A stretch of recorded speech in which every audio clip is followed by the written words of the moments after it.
Hello everyone, আজকে আমরা সুন্দর একটি মজার রেসিপি নিয়ে আসলাম আপনাদের মাঝে। তো এই রেসিপিটির নাম হলো চাটা কলার পিঠা। তো আজকে আমরা দেখে নেই আমাদের ইনগ্রেডিয়েন্টগুলো বা উপকরণগুলো কী কী থাকছে আমাদের এই পিঠা তৈরিতে। এটা হলো ময়দা নিয়েছি আমরা 200 গ্রাম, আর এখানে 100 গ্রামের মতো আমরা নিয়েছি গুঁড়ো দুধ। আপনারা যে কোনো কোম্পানির বা যে কোনো ব্র্যান্ডের নিতে পারেন, সমস্যা নেই।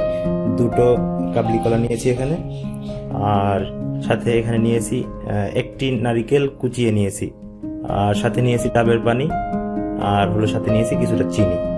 তো শুরু করা যাক আজকের চাটা কলার পিঠার প্রস্তুত প্রণালী। তো আমি নারকেল কুচিগুলো ময়দার ভিতরে দিয়ে দিচ্ছি।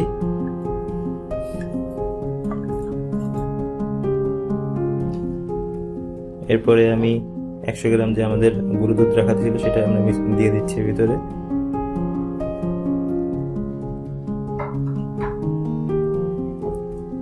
কিছুটা চিনি মিশ্রণ করছি। আপনারা আপনাদের স্বাদ মতো চিনি মিশাতে পারেন এখানে। আমরা যে 2টা কাবলি কলা নিয়েছিলাম, ওই 2টা ভালো করে মুথে তারপরে আমরা 2টা কলা এখানে নিয়ে নিয়েছি। তো আমরা এখন মিশ্রণটা সুন্দরভাবে করে ফেলি।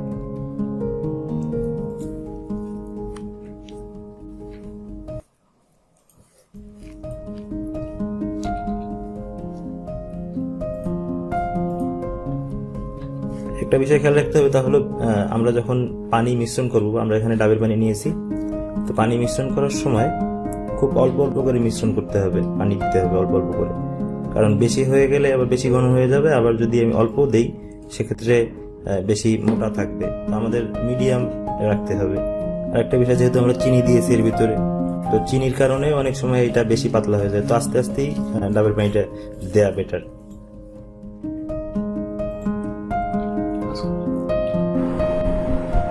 স্বাদের জন্য কিছুটা লবণ দিয়ে দিচ্ছি, অল্প পরিমাণ, হাফ চামচের মতো। আমাদের চাটা কলার পিঠা জন্য যে আমরা মিশ্রণটা তৈরি করলাম, এটা আসলে এরকম হবে দেখতে। তো দেখে নেন, দেখতে ঠিক এইরকম হবে, বেশি ঘনও না আবার বেশি পাতলাও না, ঠিক এরকম। যেহেতু আমরা এটা কলা পাতার উপরে দিয়ে তৈরি করব, তো আমরা যে চাটা কলার পিঠাটা তৈরি করব এর জন্য আমাদের কিছু কলা পাতাও প্রয়োজন। যদি কলা পাতা না পাওয়া যায়, সেক্ষেত্রে আপনারা ডিরেক্টলি আপনারা সসপ্যানে তেল ব্রাশ করেই আপনারা কাজটা চালিয়ে নিতে পারবেন। তো আমরা এখন এই কলা পাতায় কিছুটা তেল ব্রাশ করে নিচ্ছি। মিশ্রণটি এভাবে সুন্দর করে কলা পাতার উপরে তেল ব্রাশ করার পরে পাতলা করে আপনারা দিয়ে দিবেন এভাবে মিশ্রণটি, আমরা যে মিশ্রণটি করে নিয়েছিলাম, এবং এরকম ভাবে এটা ভাঁজ করবেন। এরপরে যেহেতু পাতাটায় 2 পাশেই তেল ব্রাশ করা আছে, এরপরে প্রসেসটা আমরা দেখি। একেবারে লো আছে, সসপ্যানটা গরম, হালকা একটু গরম হলে পরে আমরা এটা দিয়ে দিব। বেশি চুলায় বেশি আঁচ বেশি দেওয়া যাবে না। হ্যাঁ, তো দেখি আমরা পরের প্রসেসটি। যেহেতু আমাদের এটা সিদ্ধ হবে, আমরা কিছুটা সময় একটু অপেক্ষা করবো দিয়ে।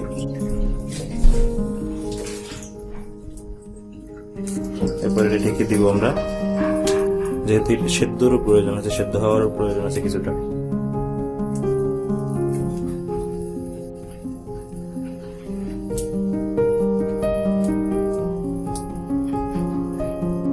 এবার আমরা একটু উল্টিয়ে দিচ্ছি।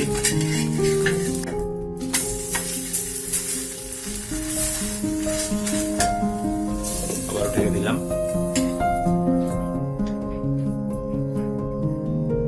এই চাটা কলার পিঠাটা আসলে খুবই সুস্বাদু, আপনারা বাসায় তৈরি করবেন অবশ্যই। তো দেখতে থাকুন। আরো 2টা দিয়ে দিলাম, পূর্বেরটা মোটামুটি আমাদের হয়ে গেছে। তো এই 2টা আমরা এখন একটু ঢেকে দিই।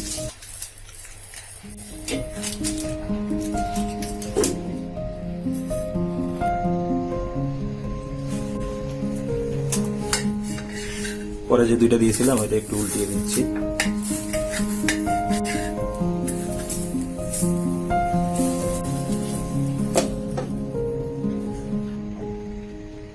পাতাগুলোর কালার যখন এরকম হয়ে যাবে, তো দেখেন আমাদের পিঠাটা অলরেডি হয়ে গেছে। তো বেশি তাপ দেওয়া যাবে না, আবার চুলায় মিডিয়াম আঁচে রেখে এরকম পাতা যখন হয়ে যাবে কালার, তখন আমরা তুলে ফেলবো।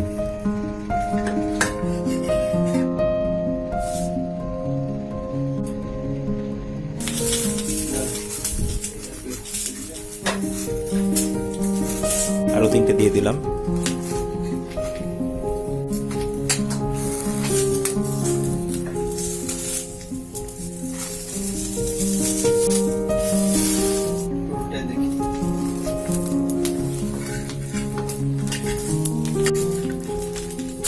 উল্টিয়ে দিচ্ছি আমরা অপর পাশটা সিদ্ধ করার জন্য।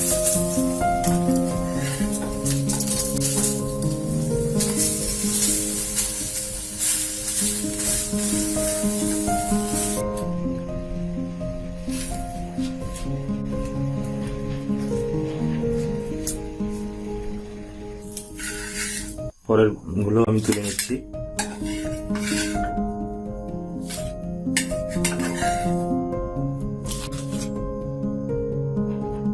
যারা কলা পাতা সংগ্রহ করতে পারবেন না, তারা এরকম একটি ফ্রাই প্যান নেবেন, এরপর কিছুটা তেল ব্রাশ করব।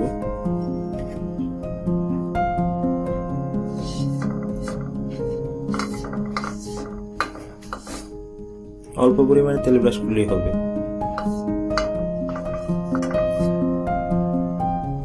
মিক্সচারটা ঠিক এইভাবে দিয়ে দিবেন, যেভাবে আমি দেখাচ্ছি।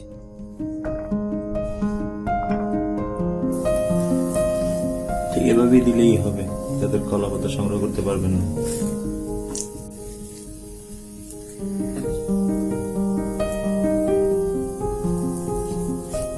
উঠিয়ে নিচ্ছি।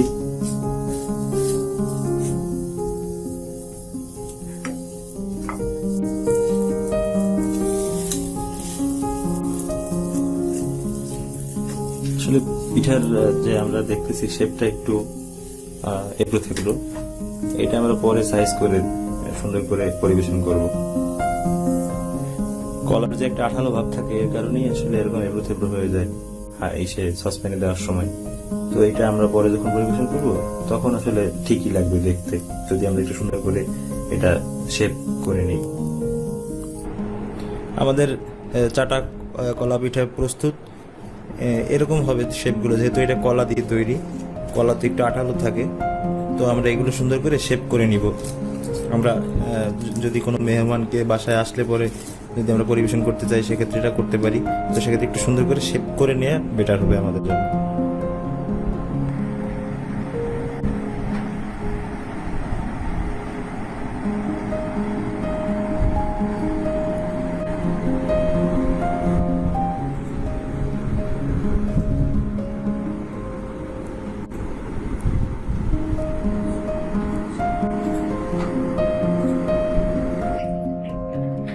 তো তৈরি হয়ে গেল আমাদের চাটা কলার পিঠা।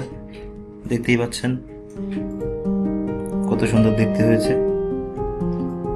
এই বাম পাশে গুলো দেখতে যা সাদা সাদা দেখা যাচ্ছে, যেগুলো এগুলো হলো আপনার ডিরেক্ট সসপ্যানে দেয়া তেল ব্রাশ করে। আর ডান পাশে যেগুলো দেখতে পাচ্ছেন লালচে কালার, এগুলো হলো কলা পাতায় দেয়া। আমি একটা অলরেডি খেয়ে নিয়েছি, অনেক সুস্বাদু হয়েছে আসলে। তো এই ছিল আজকের রেসিপি আমার। আমি মুস্তফা, দেখা হবে নেক্সট কোনো রেসিপিতে। আল্লাহ হাফেজ।